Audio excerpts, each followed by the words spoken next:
Je vous souhaite à toutes et à tous la bienvenue et nous sommes très honorés de recevoir aujourd'hui la princesse Julie Congo en sa qualité de burkinabé qui parle avec le cœur du pays des hommes intègres et qui nous parlera aussi bien de Sankara que de Bourguiba, que de sa propre généalogie, que de ses combats. Et ces combats sont très nombreux, ils sont politiques, c'est vrai, mais ils sont également sociaux, culturels, féministes. Il y a énormément de choses qui ont été bougées dans des contextes parfois très difficiles par notre invité d'aujourd'hui. Et je vais m'installer dans cette salle ici pour lui poser quelques questions en notre nom à tous. Et la première question que je voudrais poser est la suivante. Pourriez-vous nous parler de votre parcours, parce que votre parcours est très atypique? Merci, je suis Juliette Congo, anciennement conseillère au bureau du suivi du programme présidentiel à la présidence du Faso, aujourd'hui députée élue pour la majorité, qui est le parti MPP au Burkina Faso. Et c'est un réel plaisir pour moi d'être avec vous ce soir, parce que la Tunisie, je la considère comme ma deuxième patrie. Ma deuxième patrie dans ce sens que toutes les fois où je suis venue en Tunisie, soit pour des raisons de santé ou pour des visites privées, c'est toujours avec beaucoup d'enthousiasme que je rencontre des personnes très avisées dans le monde de la politique, de la culture et du social. Et cette fois-ci, j'avoue que j'ai découvert réellement la Tunisie. J'ai fait des visites touristiques époustouflantes au niveau de Carthage. Et là, c'était avec un cœur meurtri que j'en suis repartie, parce que quand on voit ce qu'il y avait sur la cité de Carthage, et aujourd'hui, elle est en ruine simplement parce que des gens ont choisi de la détruire, ça blesse quand on est vraiment africain. Et cette destruction, c'est comme si cette génération-là, ils étaient venus avec rage pour détruire le continent africain. Et nous, avec rage, nous allons construire notre continent par la culture, par l'amour surtout. Parce que les armes n'ont jamais résolu un problème. Et ma lutte politique aujourd'hui a atteint un niveau de satisfaction dans ce sens que j'ai commencé comme militante simple dans un parti. Et à l'époque, ce n'était pas un parti, c'était un mouvement, parce que c'est le président Thomas Sankara, avec l'avènement de la révolution, qui nous a donné vraiment l'amour de la patrie. L'amour de la patrie dans ce sens que, très jeune, on nous a mis dans la tête que personne ne viendra de quelque part pour nous aider à construire, et que nous devons nous-mêmes construire la nation, construire le continent africain, parce que tout compte fait, Sankara, c'était un panafricaniste. Il était aimé de toute la jeunesse africaine. Et nous autres qui avons eu la chance d'évoluer à ses côtés, nous buvons les discours de Sankara comme si c'était la Bible. Et je peux dire aujourd'hui que tout ce que Sankara a laissé comme héritage, si elle était vraiment mise en œuvre, le continent africain se porterait mieux, se porterait même très bien. L'exemple du Rwanda, quand le président Kagame nous a fait comprendre que c'est l'exemple du Burkina qu'il est venu prendre pour aller construire le Rwanda, moi ça me fait mal au cœur que quelqu'un vienne prendre une recette chez moi, qu'il l'améliore et qu'il vive bien, et moi, de mon côté, je n'arrive pas à m'en sortir. On ne peut pas expliquer cela. Et quand j'arrive en Tunisie ici, pour peu que je mette les pieds dans la mer, j'ai une sensation de froid qui ne dit pas son nom, parce que je considère la mer méditerranéenne comme le cimetière des enfants africains. Et c'est intolérable que nos responsables politiques, que nos chefs d'État ferment les yeux et puissent dormir dans leur lit sans penser à ces jeunes-là qui finissent par milliers dans les mers. Alors, c'est pour juste interpeller notre jeunesse aujourd'hui. Nous ne trouverons de salut nulle part ailleurs que dans notre continent africain. Et je me rappelle, il y a un ami qui m'avait invité une fois à Paris pour des vacances. Et j'ai dit, je préfère venir en Tunisie faire mes vacances que d'aller à Paris pour des vacances. Je préfère aller en Côte d'Ivoire pour faire des vacances que d'aller en France. Je préfère aller plutôt même en Mauritanie que d'aller en France pour quoi que ce soit. Parce que là, je serai dessouchée. Et quand je veux même parler de mon parcours scolaire, je l'ai arrêté très tôt pour ne pas être formatée par les Occidentaux. Parce que là, franchement, il y a du bien qu'ils nous ont apporté. Si je n'avais pas été à l'école occidentale, je n'aurais pas pu m'exprimer et puis vous faire comprendre ce que j'ai comme ressenti. Mais ce n'est pas pour autant que je vais rejeter ma culture, ma valeur intrinsèque pour aller prendre quelque chose que je ne connais pas. C'est la conjugaison de ces deux éléments qui me donne de la qualité dans ce que je fais, qui me permettent de me faire comprendre par les jeunes. Il y a un qui est à côté de moi, Ali. Chaque fois que je mets le pied sur ce territoire, il est là. Chaque fois quand je viens pour des activités culturelles, il est là. Et je l'appelle le plus fidèle des jeunes Africains. Et je pense que je vais même l'amener au Burkina. Ça va être mieux. Parce qu'il aime trop l'Afrique subsaharienne.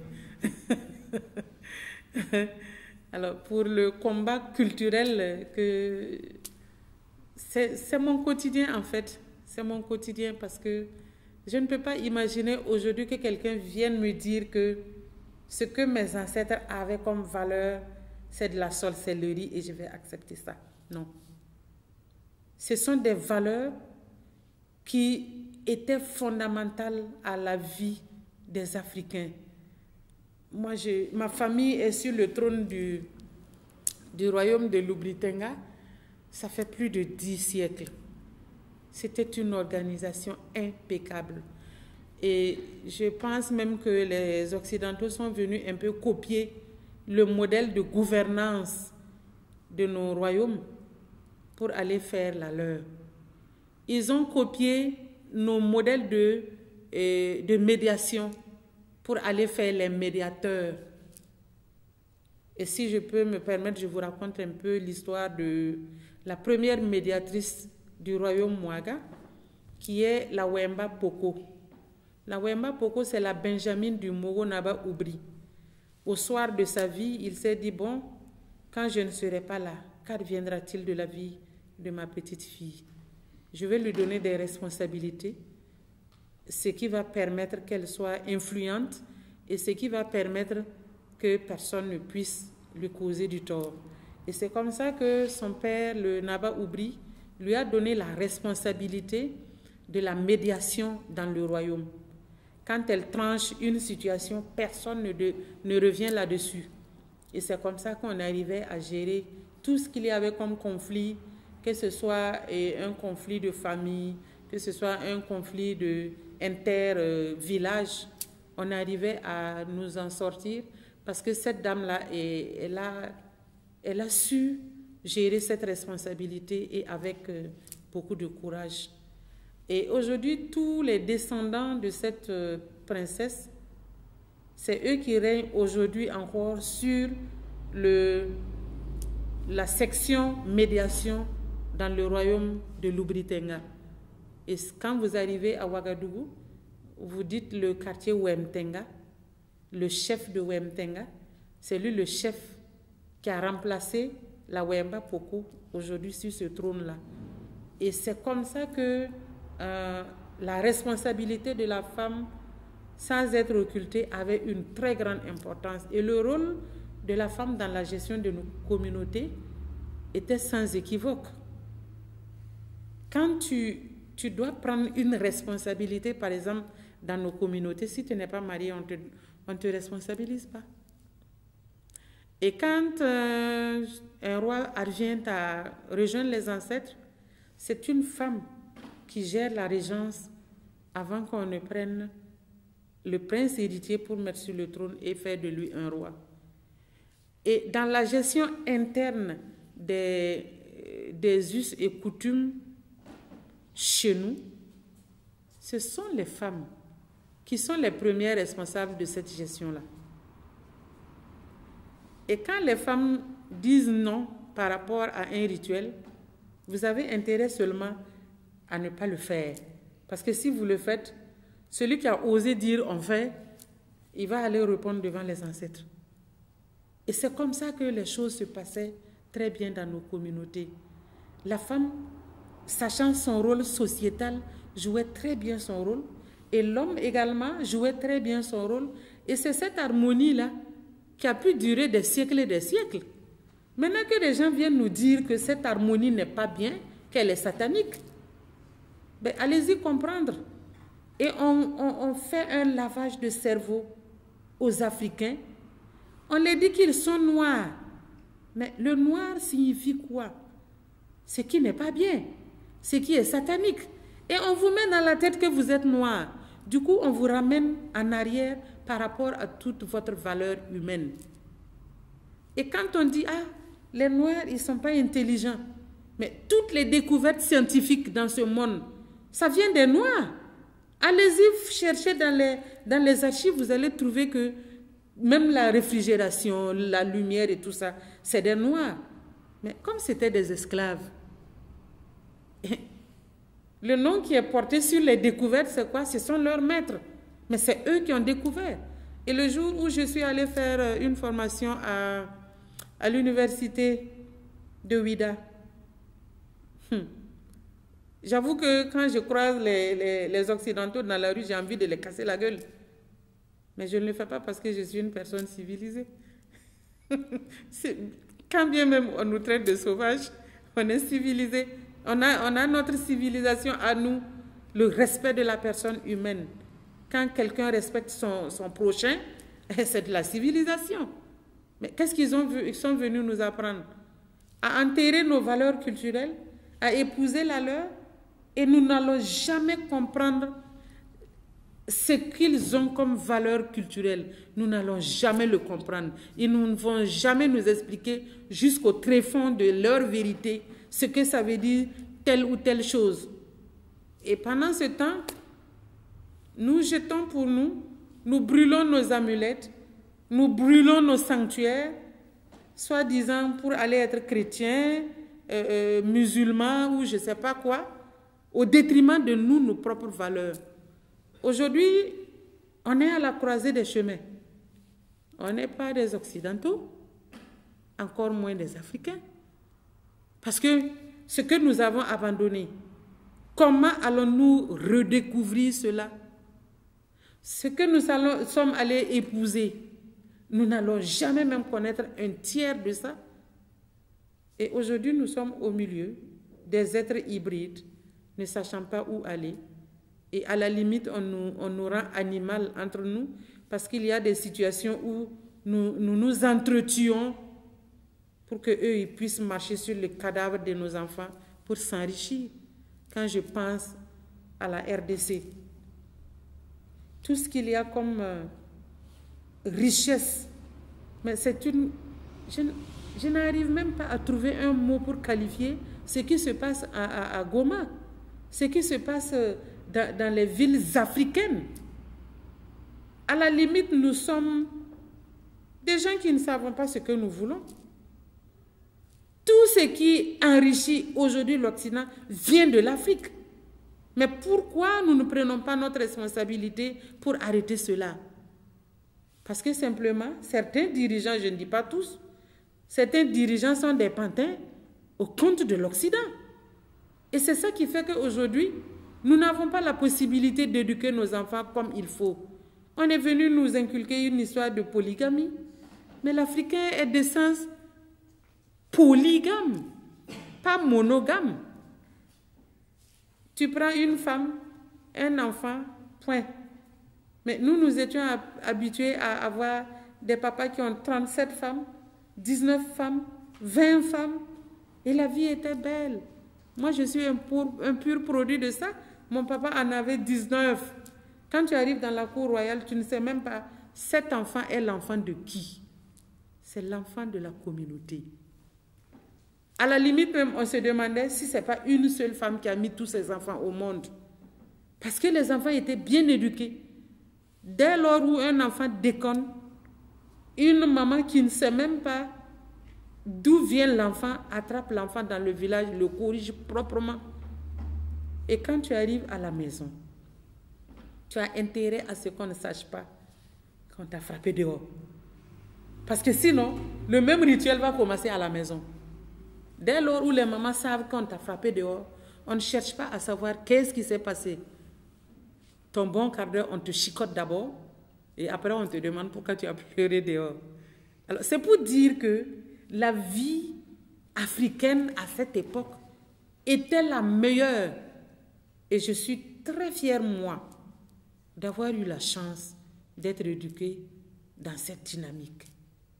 Nous mangeons ensemble dans le même plat pour que l'humanisme qu'il y a vis-à-vis des autres soit le mieux partagé. Quand on mange ensemble, ça vous donne une complicité. Parce que chez nous, même quand on mange ensemble, on ne mange pas au hasard. Tu ne peux pas être le Benjamin et dévancer l'aîné pour mettre ta main dans le plat. Ça, c'est une façon d'éduquer les enfants à savoir se retenir devant la nourriture. On nous inculquait ainsi les valeurs de la patience, les valeurs du respect de l'aîné. Aujourd'hui, c'est autre chose. À la limite, quand tu manges dans ton plat, dans ton assiette, comme on dit, il ne faut même pas que quelqu'un vienne prendre un morceau de viande dedans sans avoir droit à une injure animale, à la limite. Donc, c'est pour dire que nous sommes de cette nouvelle génération-là qui avons besoin de reformatage. De reformatage et d'éducation. Parce que l'éducation qui était donnée dans nos familles, elle permettait à chacun de comprendre sa place et de jouer son rôle. Aujourd'hui, tout est azimut. Chacun vient, il fait ce qu'il veut. Et quand on parle d'incivisme aujourd'hui, mais l'incivisme est né simplement parce que nos communautés sont devenues très fragiles. Nos familles sont à la limite inexistantes.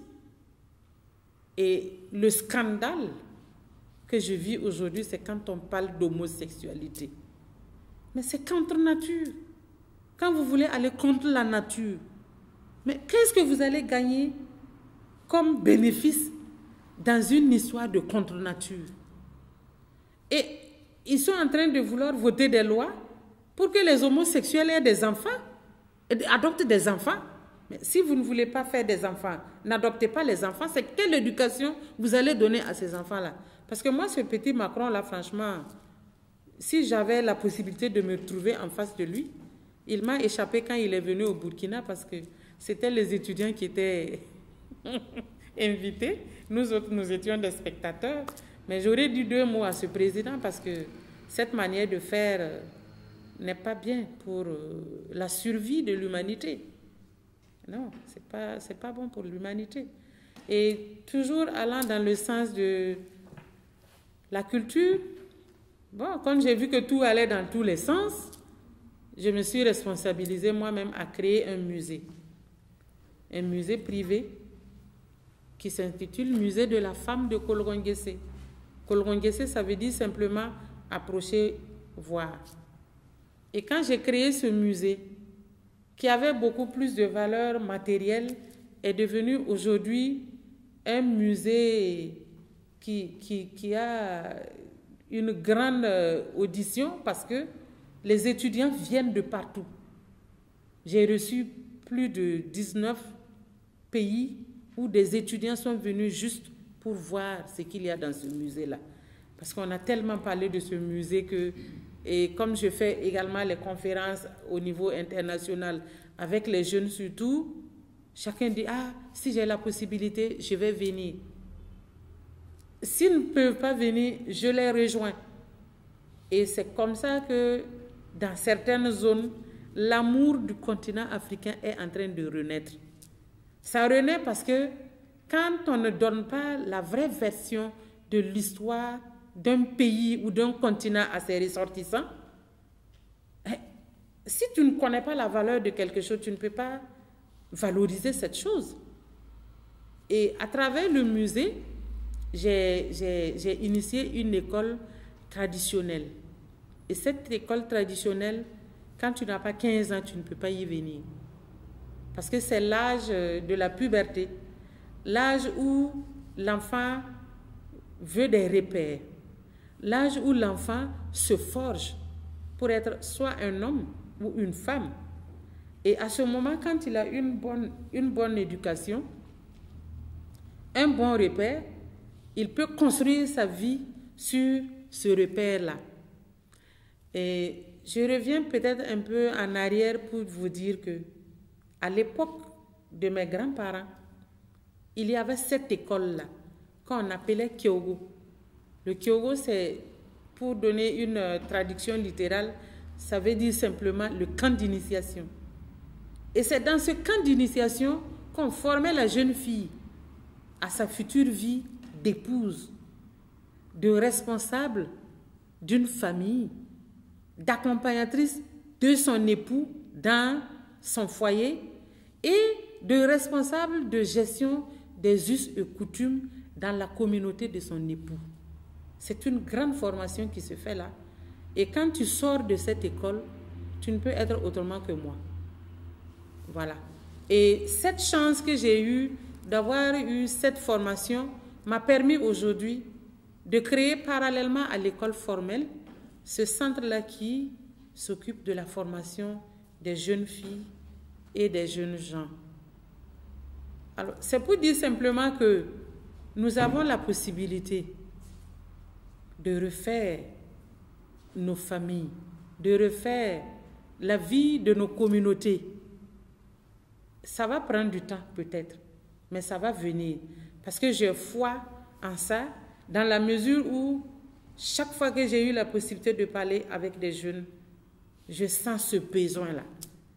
Je sens ce besoin et chaque fois que de besoin, je leur donne de mon temps. Depuis que je suis arrivée en Tunisie, il n'y a pas ce soir-là que je ne reçois pas de jeunes chez moi à l'hôtel. C'est pour simplement dire que ce que tu as dit un jour les a marqués. Et quand ça te marque, et surtout quand c'est positif, tu as envie d'en connaître davantage. Et je ne manque pas de dire, si vous avez l'occasion, venez au Burkina. Je suis une personne très modeste. Je m'adapte à toutes les conditions, mais là aussi, c'est la formation que j'ai reçue de Sankara. Et quand Sankara a dit, nous allons changer le visage du Burkina Faso, mais les gens ne comprenaient pas ce qu'il voulait dire. Jusqu'au jour où il est rentré dans un quartier populaire et il a dit, nous allons faire une cité. Et nous avons fait la cité. En 2, en 3, Tamossé. Aujourd'hui, ce sont de belles petites cités dans la ville de Ouagadougou où les fonctionnaires qui n'avaient pas les moyens de s'acheter les parcelles pour construire, ils sont logés et ils sont à l'aise. Ceux qui ont eu un peu de moyens, ils ont transformé les cités qui étaient de 2 chambres F4, F2 ou F3. Ils en ont fait des buildings et ils vivent dedans. Donc c'est pour dire que quand on a besoin d'un changement, il faut que la mentalité soit positive. Il faut que tous ceux qui sont dans cette dynamique-là aient la même vision. Parce que c'est une question de vision. Quand on a envie de réaliser quelque chose et qu'on n'a pas de vision, on ne peut pas réussir cette chose. Et Sankara avait cette vision de faire du continent africain un seul pôle. Alors, comme les autres, nos ennemis ont su que c'était quelqu'un d'extraordinaire, il fallait faire tout ce qu'on pouvait pour l'éliminer. Et ils l'ont éliminé. Malheureusement, ce n'est pas le seul qui a été éliminé. Quand je fais un peu mes formations, les modules que je donne toujours, c'est axé sur le conscientisme de Kwame Nkrumah, de Patrice Lumumba et de mon papa, Habib Bourguiba. Parce que ce sont ces personnalités fortes de l'Afrique-là qui ont fait bouger l'Afrique à un moment donné. Malheureusement, il y en a qui sont morts de mort naturelle, mais il y en a aussi qui ont été assassinés. Et les plus nombreux, c'est ceux-là qui ont été assassinés. Alors, qu'est-ce que nous avons comme responsabilité aujourd'hui? C'est de faire ce reformatage-là du moins, pour que les jeunes sachent la seule issue de sortie sera de développer notre continent, mais pas d'aller en Europe.